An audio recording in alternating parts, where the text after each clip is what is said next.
السلام عليكم ورحمة الله تعالى وبركاته. مرحبا بالجميع وتحية إليكم من جديد. برنامج اليوم هو برنامج مهم موجه خاصة إلى الإخوة والأخوات الذين هم مهتمون بالتسجيل في القرعة الأمريكية لسنة 2027. إذن هناك نقاط مهمة سوف نتطرق لها في البرنامج، ولا بأس إن استفدتم من البرنامج أن تقوموا بمشاركته مع الأصدقاء والأحبة، هذا كله لكي تعم الفائدة. ولا تنسوا أن تشتركوا في القناة.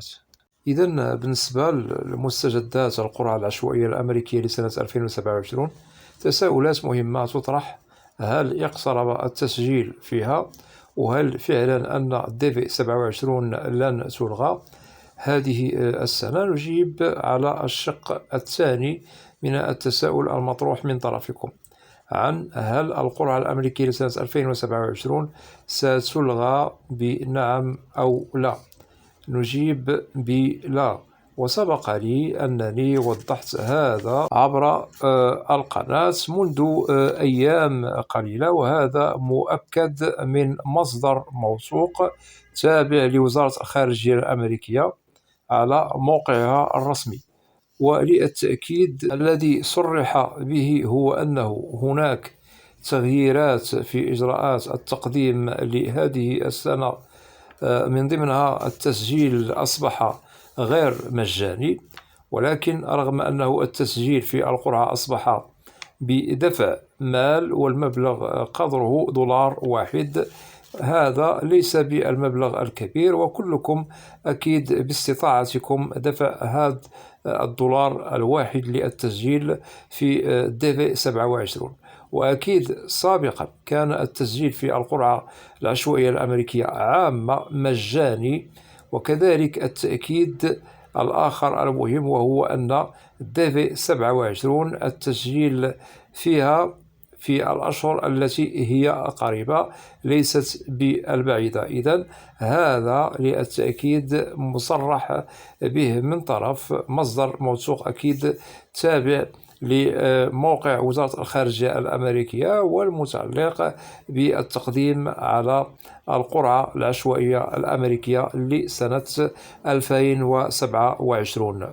ونؤكد عليكم إزالة خبر إلغاء القرعة الأمريكية من أفكاركم، والقرعة على العموم لن تلغى وهي سارية المفعول.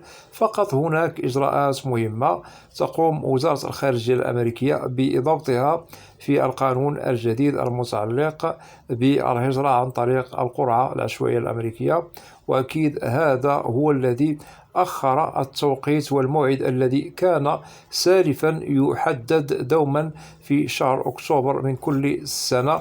إذن القرعة العشوائية الأمريكية لسنة 2027 هي إن شاء الله على الطريق، فقط عليكم بالصبر بعض الشيء وسيتم إعلان التسجيل فيها قريبا. أما عن المستجدات التي تم التصريح بها من مصدر موثوق تابع لوزارة الخارجية الأمريكية، أكيد هذا الخبر وهذه البشرى قد تم التصريح بها يوم الأربعاء أي 4 من نوفمبر أي في هذا الشهر عبر الموقع. النقاط المهمة المشار لها وهي كالتالي: أولا نبدأ بالتغييرات التي طالت الاستمارة التي كانت تقدم سالفا عند التقديم في القرعة العشوائية الأمريكية. وأكيد كما يعرف الجميع بأن الاستمارة كان المقدمون أكيد والمهتمون بالتقديم في القرعة الأمريكية يضعوا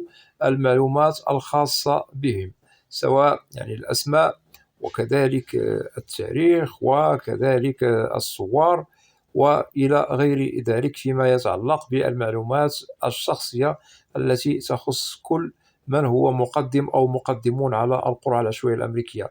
إذن هناك تغييرات ستطرأ على الاستمارة التي نقدمها كتسجيل على القرعة العشوائية الأمريكية لسنة 2027. إذن أكدنا على التغيير الأول الذي باشرت وزارة الخارجية الأمريكية في توضيحه لنا وصرحت به عبر الموقع، وإن شاء الله مستقبلا سوف نعرف يعني هذه التغييرات التي طالت استمارة التقديم في القرعة العشوائية الأمريكية. وأكيد هذا لا زال لم يبين، ولكن وزارة الخارجية الأمريكية صرحت بأن هناك تغييرات ستطرأ إن شاء الله عما قريب فيما يتعلق بالتسجيل، والذي يعنى باستمارة التقديم على القرعة الأمريكية لسنة 2027. وكذلك مهمة سبق أننا قد وضحناها، وهو التقديم على القرعة الأمريكية لازم دفع مبلغ قدره $1 للتقديم في القرعة الأمريكية. وكذلك أكدوا بأنه سيتم الإعلان على تاريخ التسجيل في DV27 عما قريب، عكس التصريحات السابقة التي وضحناها لكم سالفا عبر القناة. إذن بالنسبة للنقاط المهمة التي أكدت عليها وزارة الخارجية الأمريكية، هو أن التسجيل إن شاء الله سيتم وبالتأكيد عما قريب، وهو أكيد قائم بذاته. معروف بثبوتية أن التسجيل في القرعة الأمريكية قريبا سيعلن تاريخه، أي تاريخ التسجيل في DV27. ليس كالخبر السابق الذي وضحناه لكم عبر القناة، كان تصريح آخر بشكل آخر، هو أن القرعة الأمريكية ستتم إن شاء الله في الأشهر المقبلة. ولكن التصريح والخبر الجديد المشار له في الموقع هو أن DV27 سيتم إن شاء الله إعلان تاريخ التسجيل فيها عما قريب. هناك نقاط مهمة كما صرحت وزارة الخارجية الأمريكية عبر موقعها الرسمي بأنه سيتم توضيح عن متى ستظهر نتائج القرعة العشوائية الأمريكية. أكيد عندما نقدم على القرعة الأمريكية بالتاريخ الذي سوف يحدد قريبا، ستقوم وزارة الخارجية الأمريكية بإظهار نتائج الفوز، أي تاريخ نتائج الفوز بالضبط، أي بتاريخ محدد. وغالبا بالنسبة لنتائج القرعة العشوائية الأمريكية تظهر في شهر ماي، هذا للتأكيد. وأكيد كل المعلومات التي تريد معرفتها والتحقق منها هي عبر الموقع التابع لوزارة الخارجية الأمريكية. وأكيد موقع التسجيل هو الذي ممكن الاطلاع فيه على نتائج القرعة العشوائية الأمريكية لسنة 2027، وهذا للتأكيد.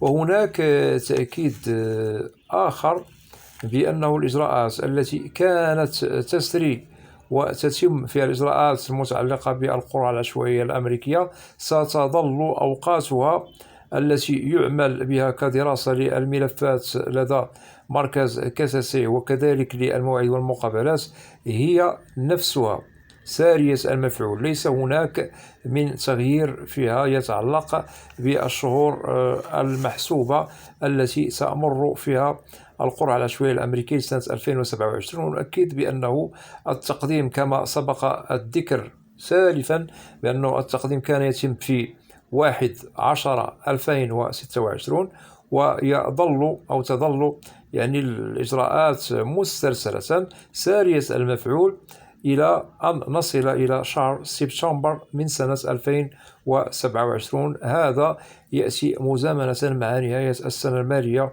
بالولايات المتحدة الأمريكية.